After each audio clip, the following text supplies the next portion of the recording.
el llamado de los 3 ángeles a la oración. Porque verdaderamente es un llamado que Dios nos está haciendo a cada uno de nosotros, tanto como individual, pero también como unidad de hermanos. Porque tú y yo tenemos que dejar que Dios haga un trabajo especial en nuestro corazón, pero también debemos de unificar nuestra mente con nuestros hermanos. Y el tema de hoy se titula La urgencia de la oración. ¿Cómo se titula? La urgencia de la oración.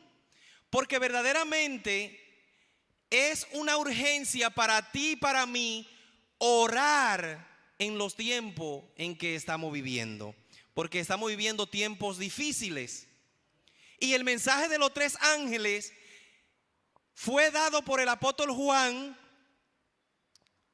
para que nosotros lo prediquemos en un tiempo ¿qué? En un tiempo difícil.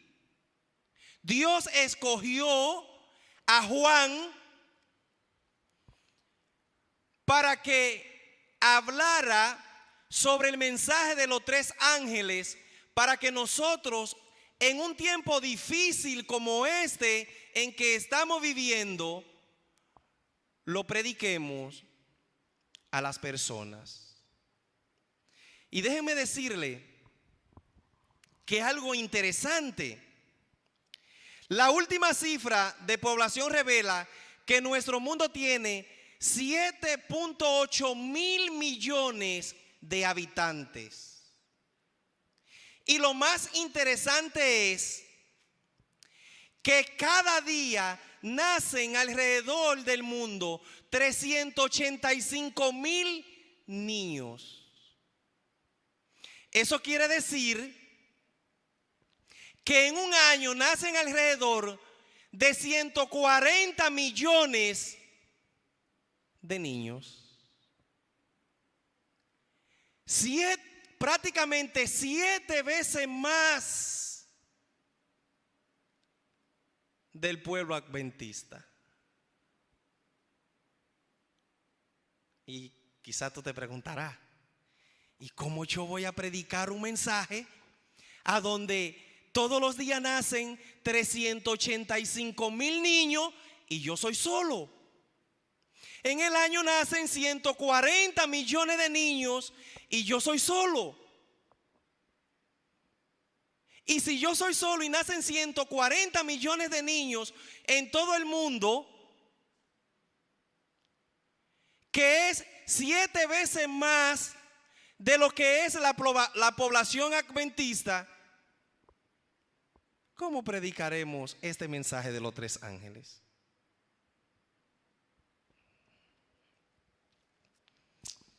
Libro de Lucas.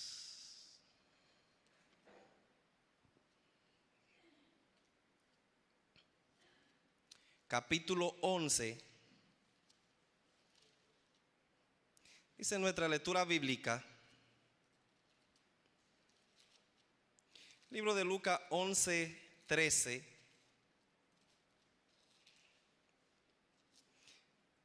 Dice algo interesante.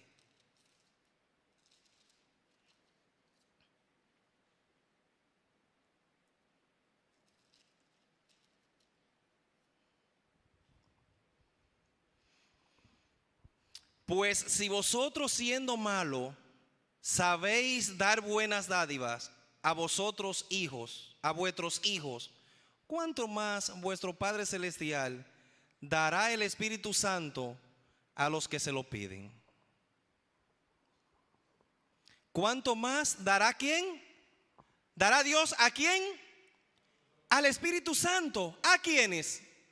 A los que se lo piden. ¿Y de qué manera nosotros debemos de pedir a Dios el Espíritu Santo? En oración. Pero para que el Espíritu Santo llegue a nuestra vida, si tú y yo estamos con un norte diferente, ¿va a llegar a tu vida el Espíritu Santo? No va a llegar. Porque si nos vamos al libro de Hechos, nos vamos a dar cuenta que cuando el Espíritu Santo se derramó en aquel día en el aposento alto, ¿cómo estaban los discípulos? Estaban unidos. Y miren qué cita ni más hermosa hay aquí, que quiero compartirla con ustedes antes de que vayamos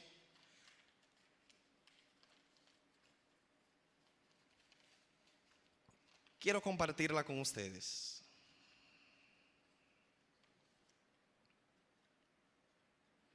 Según el contexto,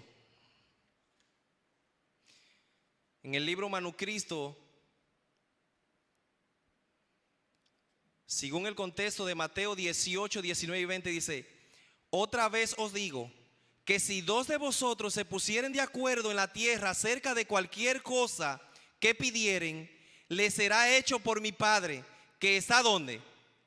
En los cielos.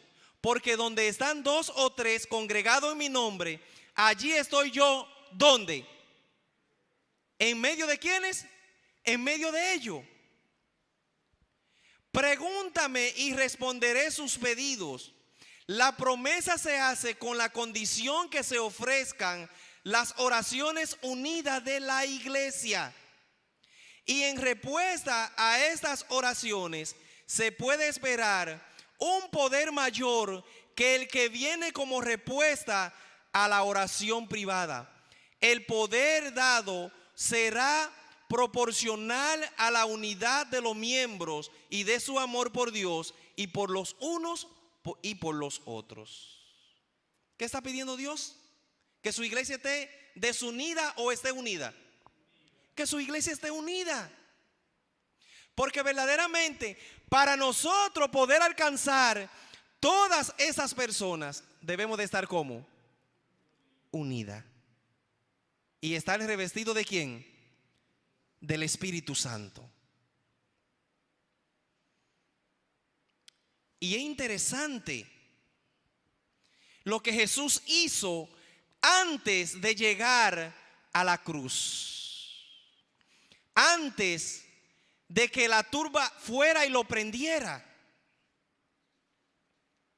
Dice que se fue a sola a orar. ¿A orar por quiénes? Por ti y por mí. Estaba pensando en este día. Vayamos al libro de Juan.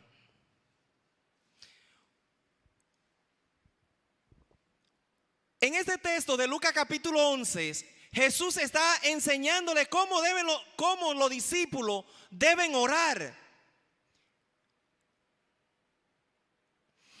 Pero en el capítulo 17 del libro de Juan, vemos una oración interesante de Jesús por su pueblo, pidiendo la unidad de su pueblo. Porque Jesús sabía que mientras su pueblo no estuviera unido, iba a haber problema dentro de la iglesia. Y la mayoría de los problemas que pasa dentro de la iglesia de Dios es porque los hermanos están ¿en qué? En problemas uno con otro. Después que los discípulos se unificaron y se derramó el Espíritu Santo, ¿cuántos se bautizaron en el primer sermón que dio Pedro? ¿Cuánto? ¿Y después cuánto? En 2 sermones se bautizaron 8,000 personas. Algo interesante. Alguien que no sabía hablar.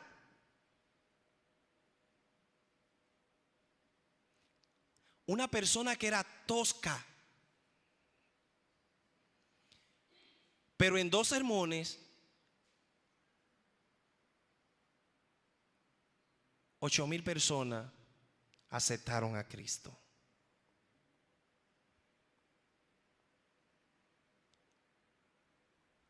Y miren esta oración de Jesús. Versículo 20 del capítulo 17 de Juan.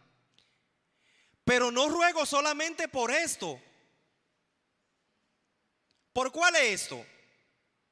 Jesús estaba orando por su discípulo, pero aquí en el versículo 20 dice, pero tampoco yo solamente no ruego por esto. Estaba pensando en este día. Tenía su vista puesta en este día.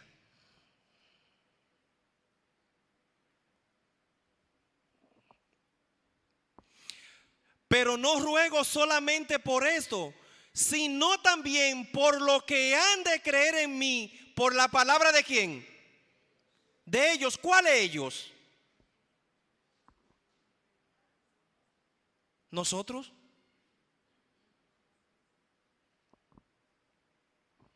Y dice el 21, para que todos sean uno como tú y quién, como tú y yo. Padre, no te ruego por lo que están aquí ahora mismo, te ruego también por aquello que han de creer, porque yo quiero que ellos sean uno como tú y quién, como tú y yo. Y sigue diciendo, para que todos sean uno como tu Padre, no es como tu Padre en mí y yo en ti, que también ellos sean uno en nosotros, para que el mundo crea que tú qué, que tú me enviaste.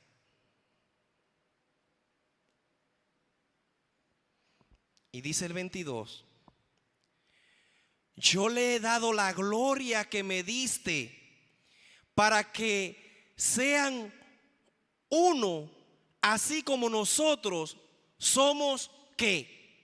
Somos uno. ¿Cuántas veces le repitió aquí? Se lo repitió 2 veces. Porque Jesús sabía que el mayor problema del ser humano es estar unidos. Ese es el mayor problema.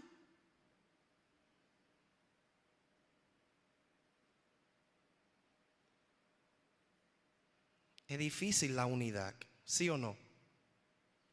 Es difícil. Pero Jesús, antes de ser crucificado, fue a orar con su Padre toda la noche, pidiendo por nosotros, por la unidad de su pueblo. ¿Sabía Jesús que el mundo se iba a esparcir grandemente? ¿Cómo está ahora? 385,000 niños nacen por día. Algo interesante. Pero para nosotros poder llegar a todas esas personas, ¿debemos de qué? De unificar nuestra mente, unificar nuestra fuerza.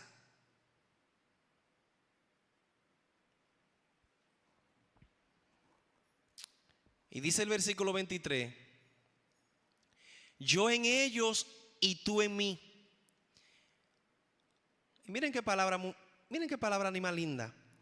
Para que sean perfectos, ¿en qué? En unidad. Porque es difícil la unidad. Porque mayormente yo pienso en mí mismo.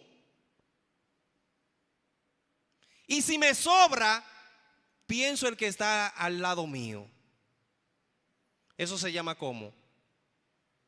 Egoísmo. ¿Va Dios con el egoísmo? Y si Dios me ha dado a mí una salvación tan grande, ¿por qué yo me quiero quedar con ella? Tengo que tratar de transmitírselo ¿a quién? A los demás. Dios quiere que nosotros tengamos una unidad perfecta.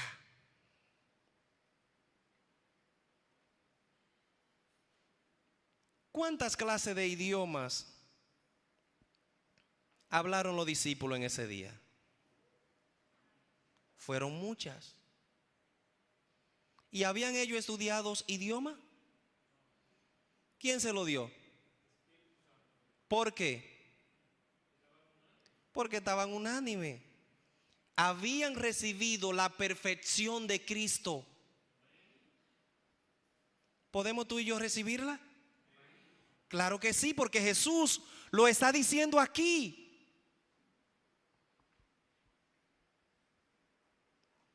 Yo en ellos y tú en mí, para que sean perfectos en unidad, para que el mundo conozca que tú me enviaste y que los ha amado a ellos como también a mí me has amado. ¿Te ama Dios a ti?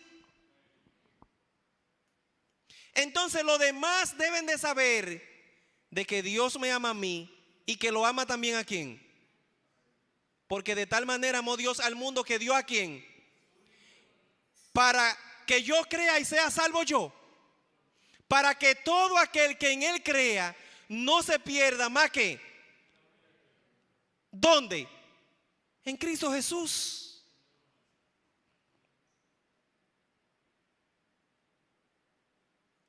¿Es hermosa la unidad? ¿Sí o no? Cuando tú te sientes solo, ¿cómo te sientes? ¿Te sientes triste? Muchas veces te sientes triste, pero es difícil que tú tengas un compañero o una compañera y te sientas triste, ¿sí o no? Es difícil, porque la unidad es buena.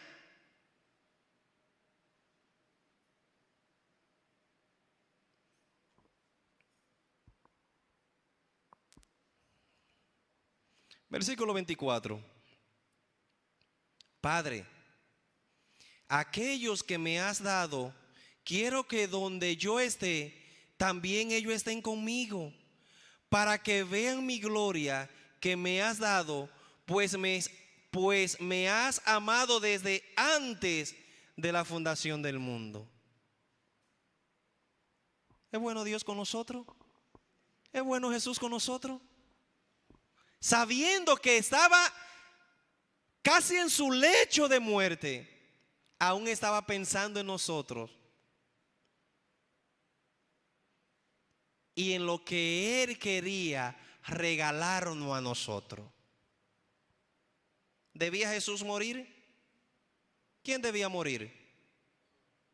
¿Tú y yo?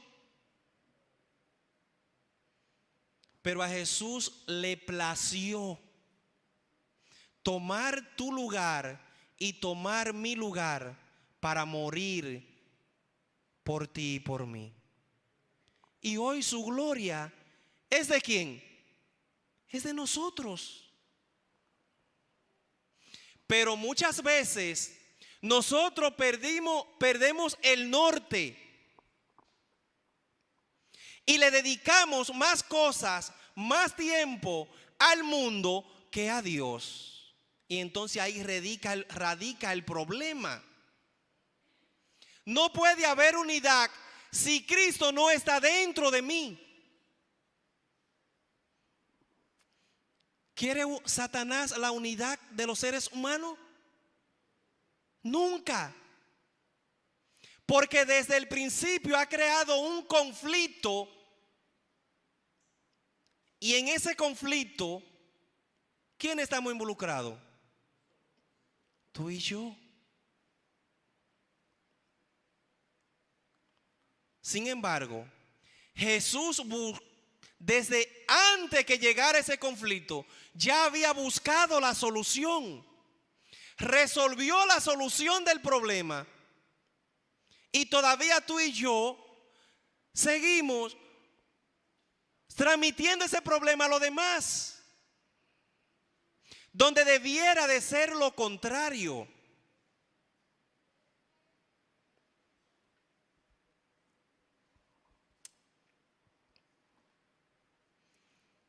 Versículo 25. Padre justo, el mundo no te ha conocido, pero yo te he conocido, y esto han conocido que tú me enviaste. ¿Por qué el mundo no ha conocido a Cristo? Porque hay un trabajo que tenemos que hacerlo tú y yo. Y tú y yo estamos ¿qué? Durmiendo. Y Apocalipsis capítulo 14 está el mensaje de los 3 ángeles que fueron dados para que tú y yo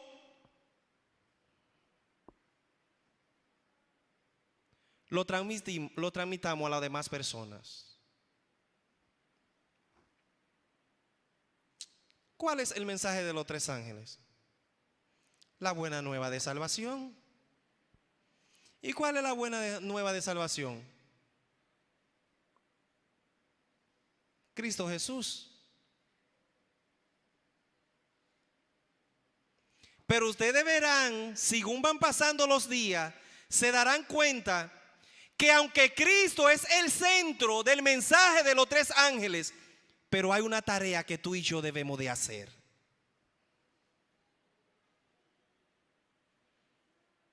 Dios te llamó a ti por algo. Y por eso Él quiere que tú y yo unamos nuestro pensamiento,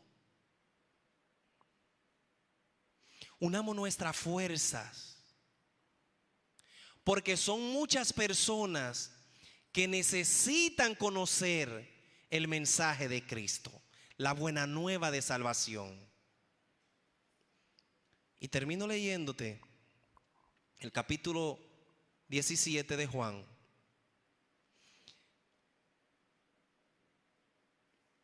Le he dado a conocer tu nombre y lo daré a conocer aún, para que el amor con que me has amado esté en ellos y yo en ellos. Quiera Dios que tú y yo podamos atender el llamado de Cristo y podamos sentir la unidad de Cristo.